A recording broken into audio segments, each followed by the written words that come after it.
News Talk 1400 KFRU is proud to present the KFRU Heritage Series. It's a one-hour perspective on the events and the people whose lives have contributed to the heritage of Boone County. Listen each Sunday at 7 a.m. and 7 p.m. The KFRU Heritage Series. From News Talk 1400, KFRU. Heritage Show continues, and again, we take a tour around the area, and we talk history, and we talk personalities, and I think we got a good one today because we're going to talk about Shakespeare's Pizza. Who doesn't know about that? Even far away, they know about Shakespeare's Pizza. Kurt Murching is here, and it's good to see you. How are you today? Hi, David. Doing great. All right. We're going to talk about history and your history with Shakespeare's. Okay. Well, let's talk about current Shakespeare's now, because you just opened the South location. So now there are 3 locations of Shakespeare's. Give us the tour, if you can, starting downtown, heading west, and then going south, of what those locations are like and how they're unlike each other. Well, real quickly, downtown is the original. Out west is Fake Spears. And out south is version 3, the big one. In a nutshell, that's what we've got. Downtown's been there for forever. I think the building dates back to Roman times. We've had it since '73, and it's the one with all the atmosphere. And it's the temple, the cathedral of pizza, or whatever you want to call it. West is a lot of fun. It's great for people that live out in that area. It's a lot more family oriented because that's who's out there. And we tried to make it as much like the downtown one as we could. Hopefully the pizza's the same. Mm-hmm. And then the south one was pretty obvious. We found a piece of property that worked out really well. And again, we tried to duplicate downtown as best we could. But behind the scenes, it's a much more modern facility than the downtown store. So working there and being able to produce, make the restaurant happen is a lot easier out there. See, we'd like to believe that the taste of Shakespeare's Pizza has to come from the old ovens downtown. But can you get the same taste? It's the ingredients, isn't it? It's the ingredients. It really is. We hear all the time that people say the stones are seasoned and they've got that exactly. Thousands and tens of thousands of pizza flavor has seeped into the pores. See, of that's those what decks. I want to believe. So tell me that's true. Just tell me that. Okay, it's true. Thank you. It's not. It's not. We turn those ovens on to clean them up to 600 degrees every night and let them burn out. That's how self-cleaning ovens work. So any residue that's in those ovens is completely incinerated every night. So there's nothing left over. So that's a myth. But we do use the same ingredients, the same recipe. We even use the same people at the different locations because we cross-pollinate the crews a lot so that we have a lot of carryover. We haven't written down a whole lot about how Shakespeare's works. A lot of it's just lore and everybody just knows. So we mix the crews up to see to it that everything stays the same from place to place. I hope during this program we can talk about the crews because I think I've told you this before. I mean, it's just I love the workers at Shakespeare's. I think there's something special about them. My wife thinks I'm a little nut, but I've said that. If I could go back and relive any time from late high school into college age and maybe shortly after, I wish I could have been a Shakespeare's person. I don't think that any of my friends would ever see me as being one of those people, though. You got to have a certain kind of personality, don't you? Thank you. That's quite a compliment. And we've got a great gang of kids working for us. In fact, a lot of them aren't kids; they're young adults. But I think it's we don't have a filter for that. We don't figure out during the interview process, this guy's that way. I think it's more a function of the culture of the organization. You get a frat boy on Friday night, and it's 11:30, and the party's going crazy at the frat house. The sorority girls are there, and everybody's having fun. What is that frat boy doing? Use your imagination, okay? Uh-huh. Now, fast forward to Sunday morning. The very next Sunday morning, and that same guy is back in small town Missouri, sitting in a church pew next to his mom and dad. What kind of things is that guy doing? Well, what he's doing is a function of the group he's in. Uh-huh. Well, at Shakespeare's, we've managed to have this culture that's the Shakespeare's thing. So it's not those people are like that. It's like anybody's like that when they're in that place. I think that makes great sense, and I think that's right. I still don't know. Yeah. How do we do it? We just try to keep what you have to do to be as few things as possible. Now, you have to make the pizza just like this. Make sure you wash your hands afterwards. Don't lie, steal, or cheat. A few things like that. But other than that, we let people be themselves. We let them wear what they want for the most part. We let them behave the way they want for the most part. Do you try them out on the microphone? Because I love the calling out of when the pizza or the salad or the breadsticks or whatever. It doesn't matter. Whatever's ready. That's another thing. We don't have very many rules about that. We say keep it G-rated. Yeah. You don't diss the competition and stay politically neutral. But other than that, do anything you want. And they do. And they have a lot of fun with it. And we just let it go. Kurt Merchant is our guest. And I asked you before we got started, what's your title? I mean, some people would call you manager. If they were from the corporate world, they'd have to probably say manager. But you've gone by a lot of different titles. Oh, titles aren't important in small business. We have fun with them. I make up cheesy little business cards on my computer, and sometimes I put director of everything. Sometimes I put head cheese. Sometimes I put bottle washer, whatever. In a small business, which is what this is, everybody does everything. I mean, if I find the mess in the bathroom, I'll clean it up because I found it. So there's titles. Job descriptions really aren't important. Everybody just pitch in and do what needs doing. How many employees would you say there are, full-time or part-time, of Shakespeare? Scary. Yeah. We're up to about 150 paychecks every time around. Now, some of those are part-time, some are full-time. But is there a secret office to Shakespeare? See, I have again. Yeah, it's a green table out in the dining room. See, I'm going to confess all of these things because I'm thinking I don't want to know. Just like I wanted to know that it's the ovens as well as the ingredients that makes the pizza taste like it tastes, I want to know that there is no true office, that what you basically do is sit out on the table when it's off hours and do the books. But that can't be true for something that hires that many people. Well, it was until we opened the South Store. We had it actually did on our website for a while. It said Lori Group bookkeeper, little room in the back, West Shakespeare's. Downtown, there's no office. The only thing you could call an office at the downtown restaurant is a countertop that is 6 by 3 feet. That's it. And we built the West Store. We put a little office in the back, and with the South Store now, I finally have an office. And it's nice, so your office is as opposed to a laptop and whatever table in the dining room is free. You're talking about writing your business card. I'm also curious, and it seems like I've asked you some of these questions before, but the little table, the clear plastic things with the slide things, little table stands, sure. Those are great fun also. And I think you've described before how those things are arrived at. Anything goes. Again, keep it G-rated and so forth. But a lot of them come from employees. We all of us think of some. Some of them are advertisements where we promote something that we're doing. But a lot of them we just try to have fun with. And some of them are just stuff we find. We found this really bizarre picture of this gal with really long hair, and it was just a really weird picture. It was just sitting on a table out on the patio. So we scanned it and made a table stand insert out of it. One time a guy pulled one of the table stands out, and on the back of it, he did a drawing. And I forget what it was. It was kind of this hippie kind of dancing. It was a really interesting picture. And then he put it back in the stand. Well, I grabbed that and scanned it and made a computer file out of it and printed a bunch of them out and put them on a whole bunch of the tables. And I didn't know who this was or where it came from or anything. And I can only imagine that guy came back to the rrestaurant. So he never came back and said, "Hey, that's mine." Well, you walk in and you just freak out and get kind of creeped out because there's stuff's all over the tables. Well, those are great. I don't know how often you keep do you keep a file of those? I mean, sure. So you kept them all. Do you know an idea of how many of them that you've done? There's dozens and dozens. We try to keep a file of them, and we're trying to get organized like a business, but pizza keeps getting in the way. All right, so 1973, that's when Shakespeare's open. Right. Were you in town? No. You weren't there here at that time. No, I came to Columbia in 1976 to go to school here. And Shakespeare's was already, obviously there. And in 78, I got tired of washing dishes in the dorm cafeteria. And so they had help wanted delivery sign up, and I had an old beater Pontiac and a little Kawasaki 250 street trail for nice days, and so I delivered pizzas. So you started out as pizza delivery in 1978, so you've been with them for a long time. I'm curious, though, the stories that you hear about 73, 74, 75, was Shakespeare's immediately its attitude and identity then as people would think of it over the last 20 or 30 years? Well, the fog that was the 70s sort of blurs everything, but I can't speak for it before 78 when I came there. But I do remember that I would try to call the place before I worked there, and you could never get through because the line was always busy. So it was popular as a pizza place. It was known to have the best pizza. As for the personality of the organization and so forth, I can only imagine it must have been because I know the guys that owned it then, and they were kind of like that.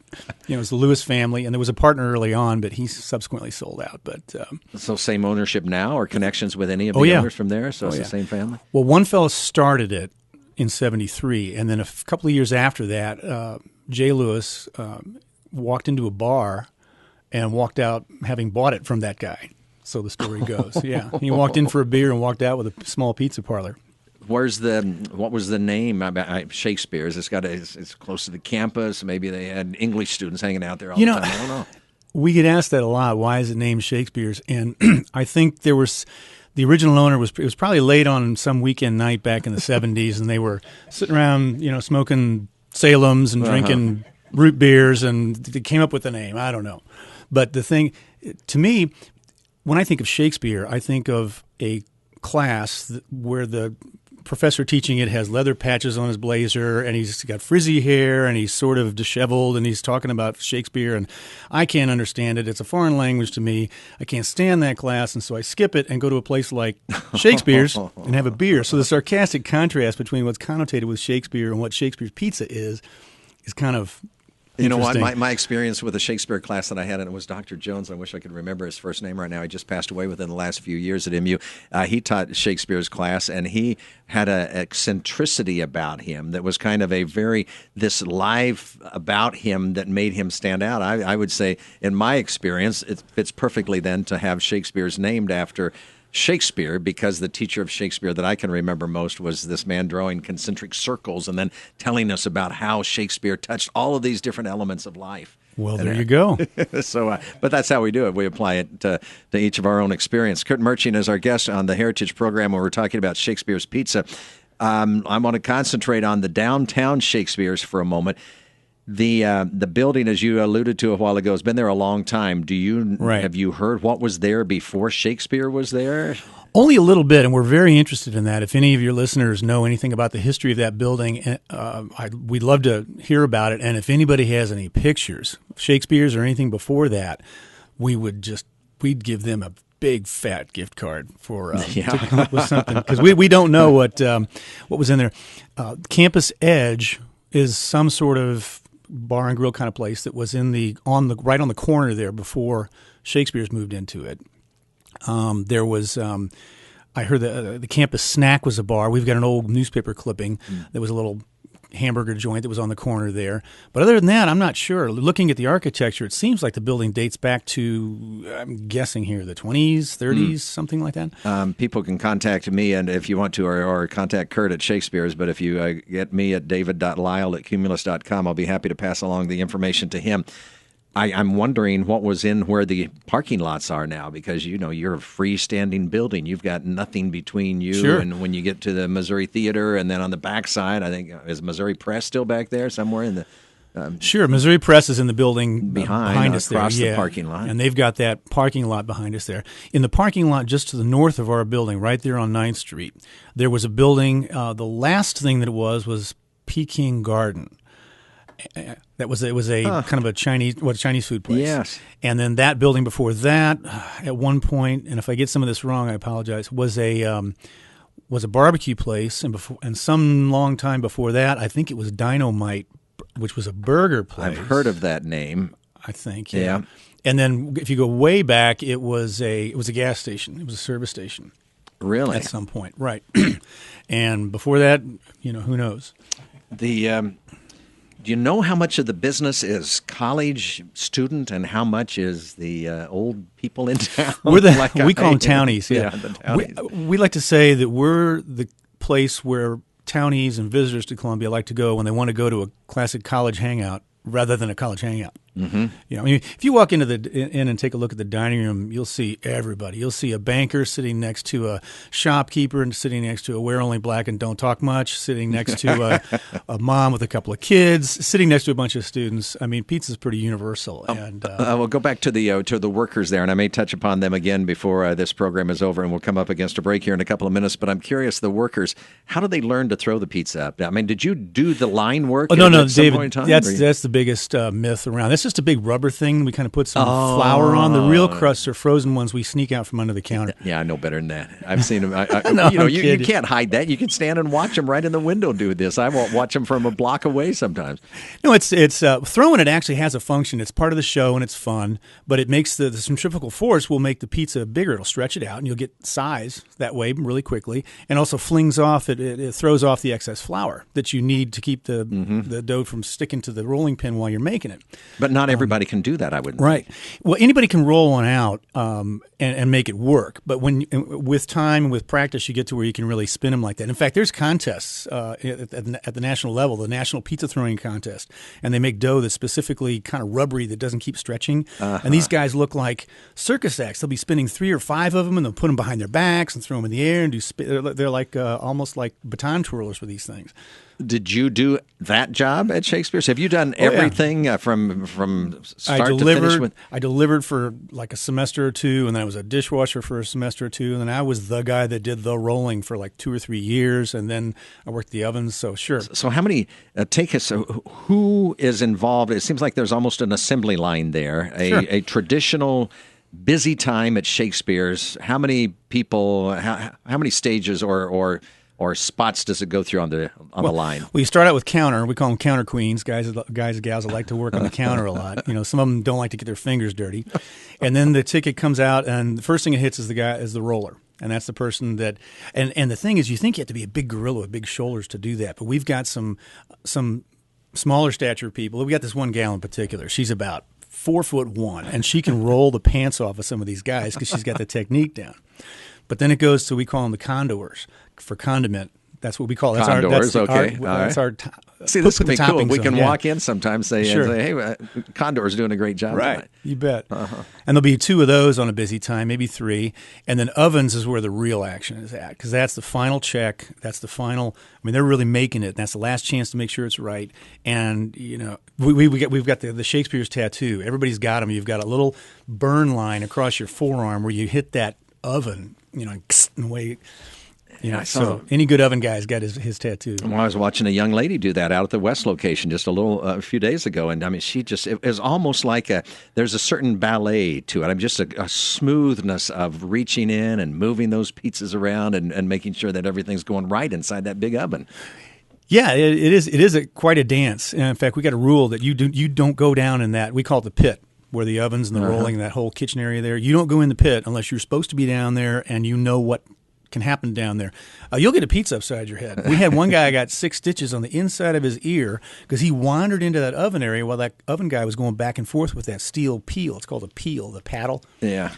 And he turned around and was going to get a pizza and smacked that guy in the side of his head and tore his ear all up. So you got to watch out. It's quite a dance down there. We'll take a break. We'll come back. We're going to continue our conversation on the Heritage Show this week. Talking about Shakespeare's Pizza, now in 3 locations. Kurt Merching is our guest. This is News Talk 1400 KFRU. This is the KFRU Heritage Series. More coming up on News Talk 1400 KFRU. This is the KFRU Heritage Series.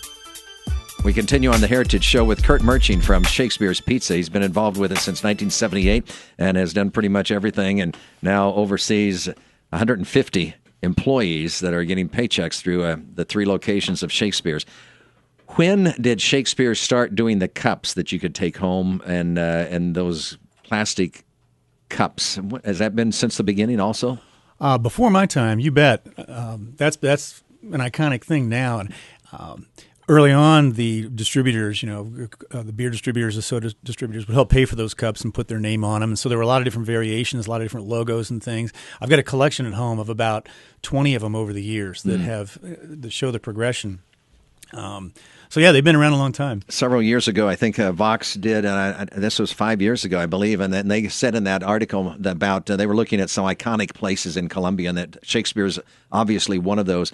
You told a reporter, or at least the reporter said, you order about 100,000. This was 5 years ago. 100,000 of those cups every month or so, every month or two. Something like that. Yeah, that's a tremendous amount of those. Yeah. So also, why one of the things that is distinctive about Shakespeare's is you have the napkins are like these little hand towels or tea towels or whatever.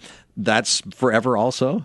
Oh no. We used to have. This is a really good one. We used to have paper napkins, and they were in those chrome dispensers. Mm-hmm.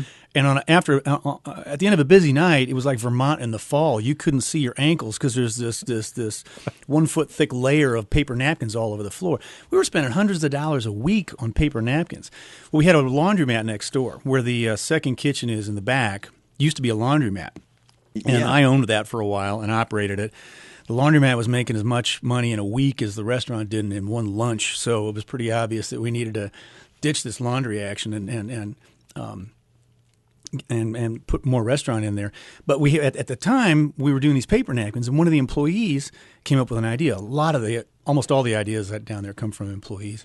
They said, "Why don't you get cloth napkins? You've got a laundromat next door that you own, and it'd probably cost less, and they'd be a lot nicer." So we did. But then the funny thing is, then we had all these chrome napkin holders. Uh-huh. What do you do with used, perfectly serviceable restaurant equipment?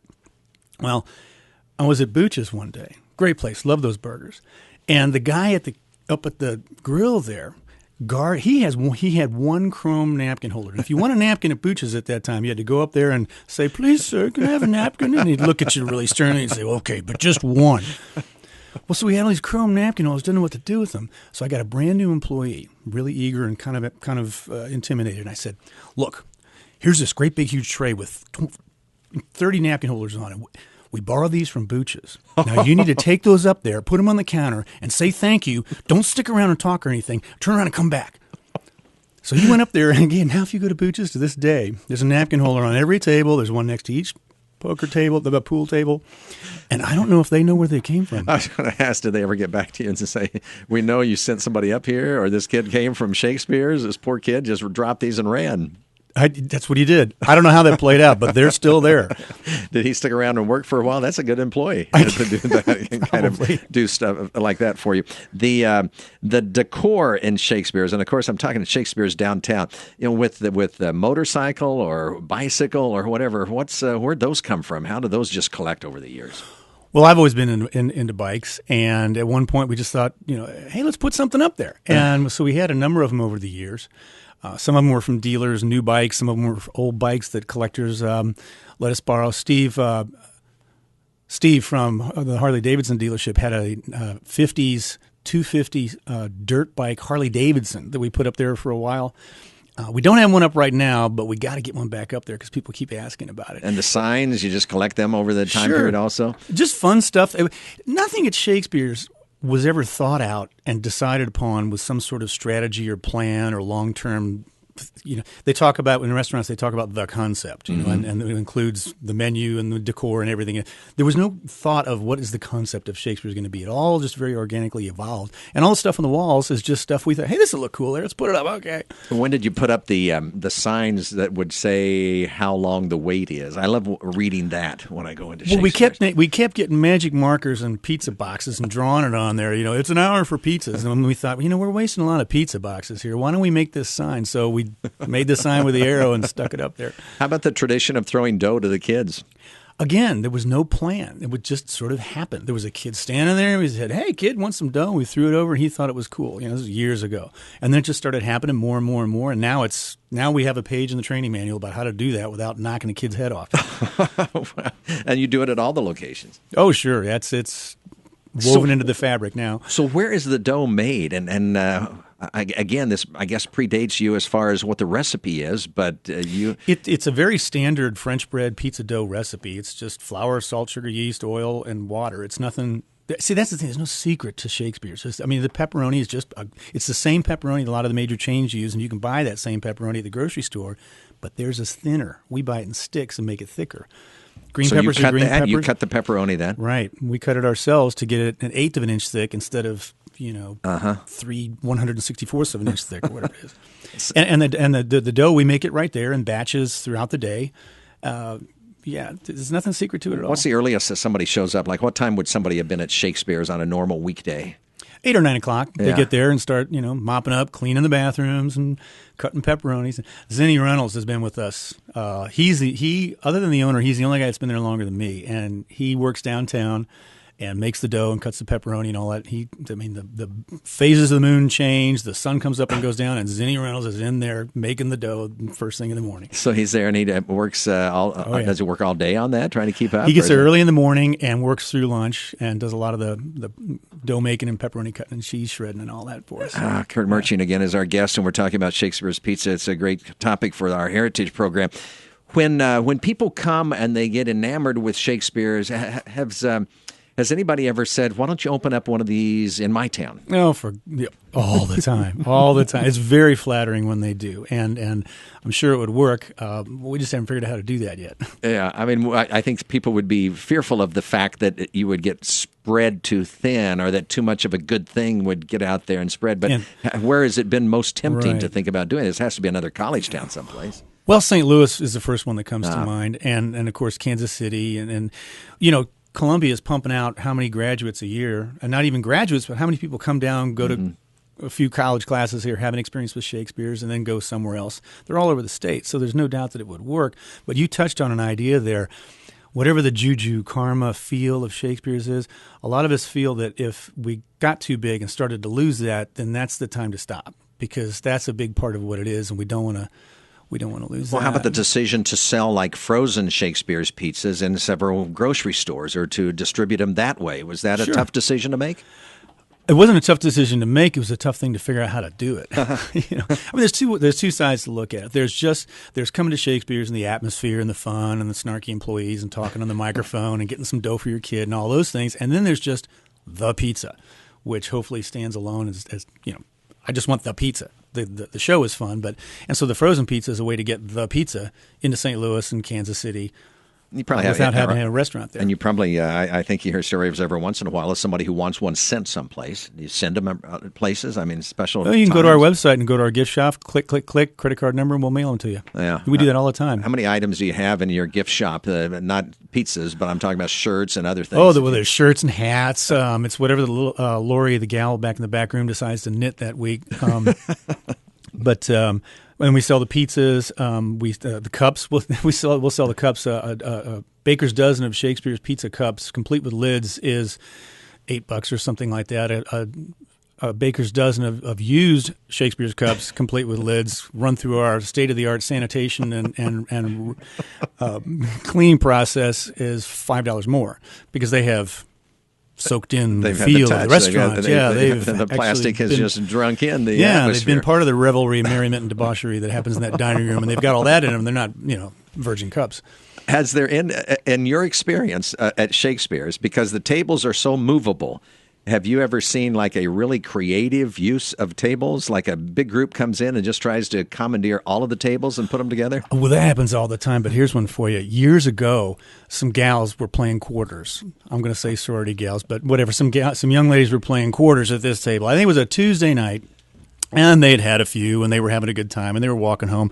But at the end of the night, they came to the counter, and they said, we had all the other chairs up. They were the last ones there. They said, we had so much fun tonight. Can we keep our table for a souvenir? And I thought, come on. I was like, yeah, you can have the table, girls. That's fine. Sure, no problem. So I go back in the back, and I'm cleaning up, and next thing I know, the guys, one of the workers comes and says, Kurt, they're walking up the street with the table. They took the table. Did you tell them they could have the table? And I thought, oh, my God. Get on the phone. Hey, MUPD. Listen, you're not going to believe this, but a few minutes later, 2 cop cars roll up, and they've got a table sticking out the back of one of the cop cars, and each car's got 2 girls in the back because they're 4 of them, cuffed, and they're bawling, and their mascara is running. So he comes in and he says, "What do you want to do?" And I said, "Well, I just want the table back. I didn't mean to get him in trouble." He said, "Well, all right, let me tell you what. We'll let him sit in the car for a little while and just kind of simmer, and I'll come in here and be talking to you. You got any coffee?" So I said, okay. So in a couple of minutes, he brings the girls in, and he says, "All right, now this is it. You just be quiet and look real stern. I'll be the good cop. You be the bad cop." So these girls are cuffed, standing in the dining room, and the cop says, "All right, now, girls, I want you to promise to this man that you're never going to come here again and steal a table ever again, because he's agreed to let you off this time if you make that promise." And these girls their mascara's down to their... And they're, well, we will never do it, never again, never again. We promise, we promise, we promise.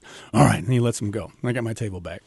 Well, didn't they ever say, he told us we could take that table? I guess it's hard to believe girls that have had a little bit too much to drink on the college level that they might be telling the never truth forget there. the sight of those gals walking up 9th Street towards campus with this table.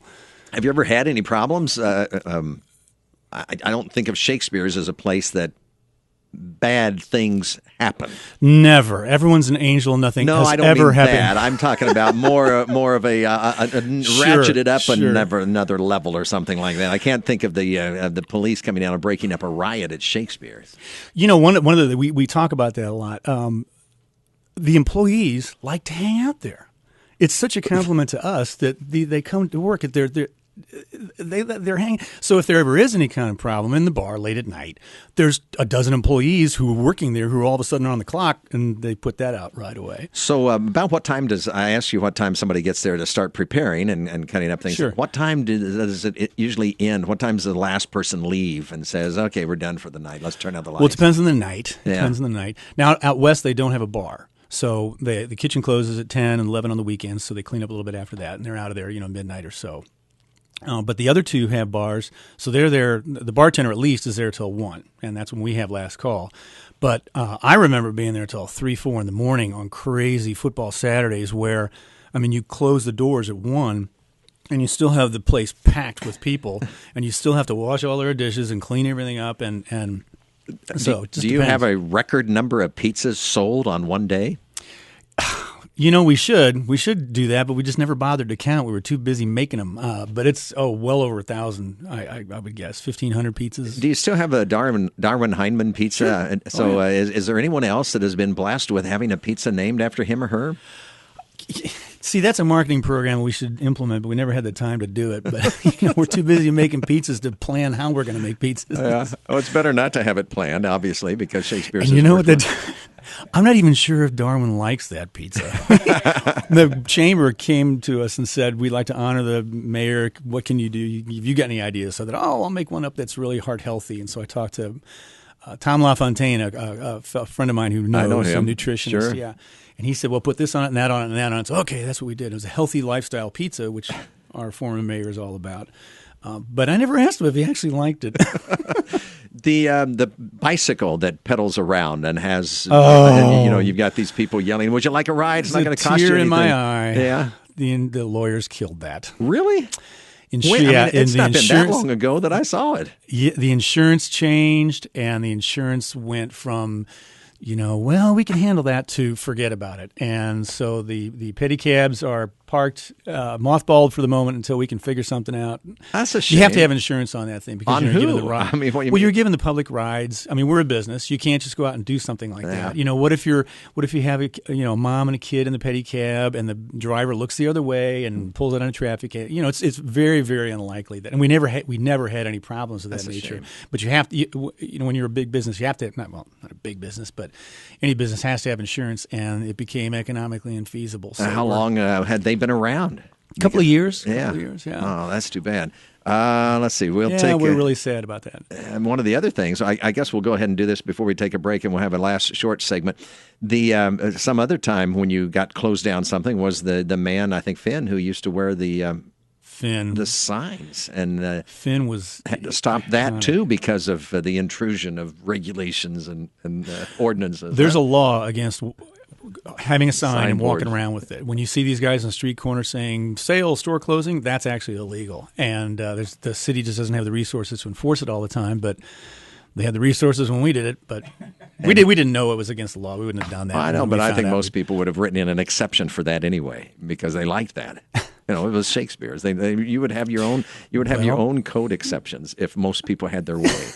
I guess I should write the city council, huh? We'll take a break. We'll come back and we'll do our final segment. We're talking about Shakespeare's Pizza with Kurt Merching. It's News Talk 1400 KFRU's Heritage Show. This is the KFRU Heritage Series. More coming up on News Talk 1400 KFRU. This is the KFRU Heritage Series.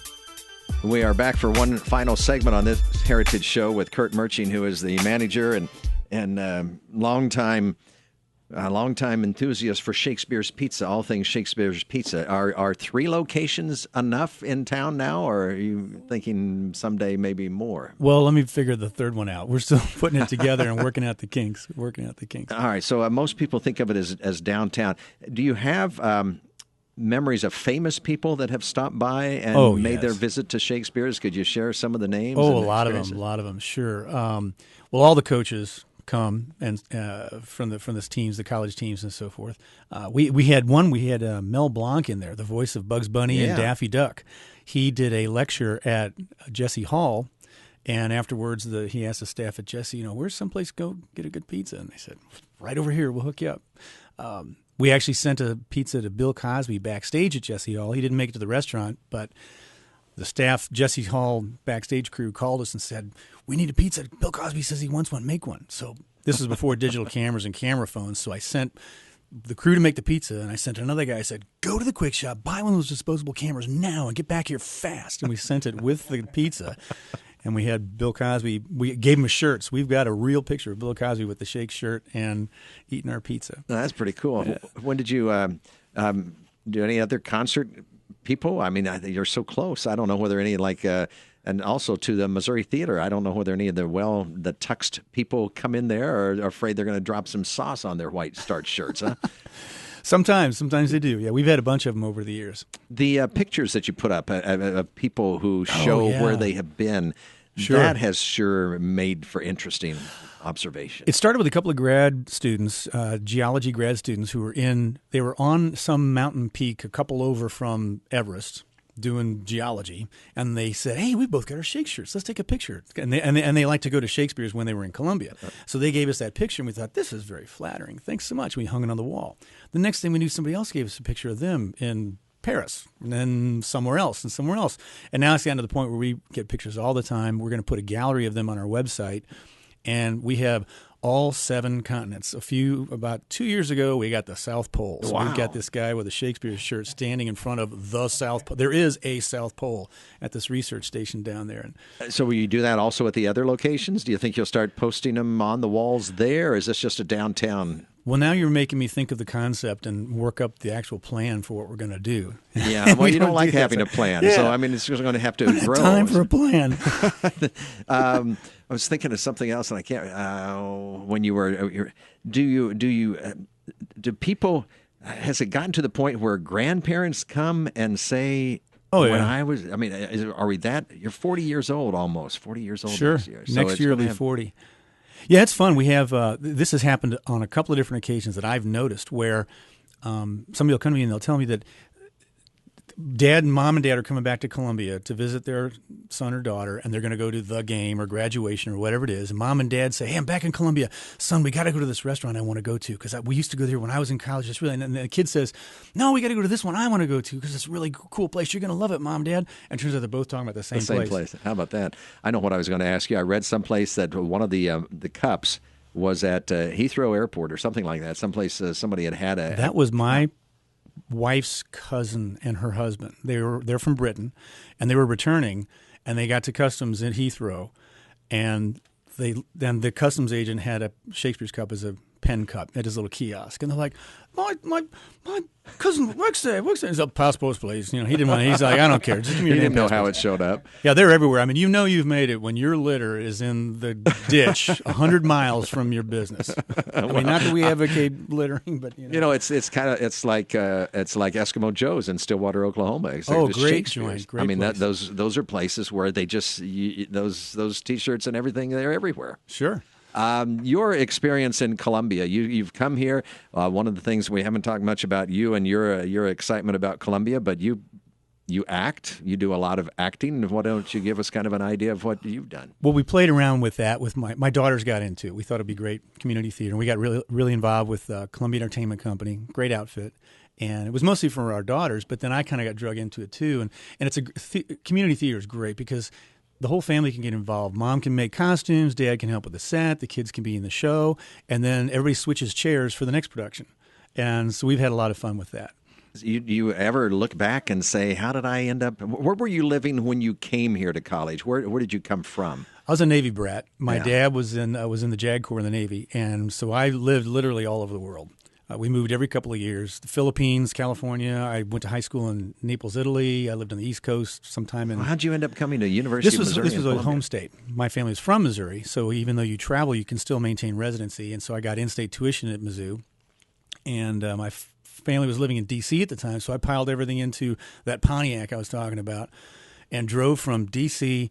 to Columbia to go to school, checked myself into the dorm, got everything settled in. A day or two later, I wrote a letter with a pen and put it in an envelope and licked it and put a stamp on it and sent it back to my dad in D.C. And like 2 weeks later, he finally got word that I had made it to school and everything was okay. Think of that nowadays. I relate to that. I understand that. Last thing that I haven't asked you about that has a unique Shakespeare's touch to it is if you get the ad sheet, and I haven't gotten an ad sheet in a long time, but there's usually a coupon for Shakespeare's, and it's something really irreverent that it says or that it makes the offer. What's the history of that? Well, we've been with the ad sheet for, forever. But the thought is that Shakespeare's is so well branded, we don't need to say, hey, this is our deal, or we don't need to describe ourselves. We just want to keep the top of mind awareness going on. So we have the liberty of just putting anything we want in there that'll just make people's nose wrinkle or make them cross their eyes or say, what? It's like you either get it or you don't get it. And a lot of times we intentionally do things to make it so that there's nothing to get. But everybody's like, hey, there's got to be something going on here, but there isn't. Well, that's part of getting it is that there's no get there. I mean, it's just, I've watched other people, and I think, what are you trying to figure this out for, folks? It's Shakespeare. There's nothing here to understand other than that's what they do. You see any changes coming? Anything on the horizon for Shakespeare's? We don't want to change anything. Yeah. We might do more of it. But if there's anything we don't want to change, it's that pizza and so forth. We're just going to settle in. We've got these 3 stores right now. We have our hands full. We're having an awful lot of fun with that. There's a lot of scuttlebutt and talk, and we sit around late at night and have a beer and think about, wow, what about St. Louis? What about this? But for now, we're just going to try and take care of Columbia and do what we do and have fun with it. And like I said, there's no plan. There's no 5-year thing. There's no concept. There's no... Will you at least recognize the 40th year next? I think it will be 40. We're thinking of doing something on the 41st and a half. Oh, that would make sense. That would be a Shakespeare's thing. There you go. What was I thinking? A nice round number like 40? Why in the world ruin that? Pleasure talking to you, and best of luck. It's a lot of fun to talk about Shakespeare's. I think everybody says, oh, yeah, Shakespeare's. A great part of Columbia. Thanks, Kurt. Thanks, David. Kurt Murching, who is with Shakespeare's. He's been our guest, and we've talked the history of that during this Heritage Show. Feedback, welcome to david.lyle@cumulus.com. This is News Talk 1400 KFRU.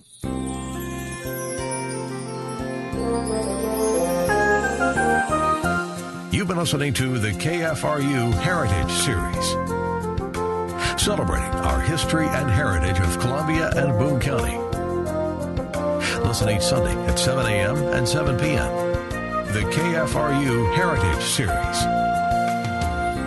From News Talk 1400, KFRU,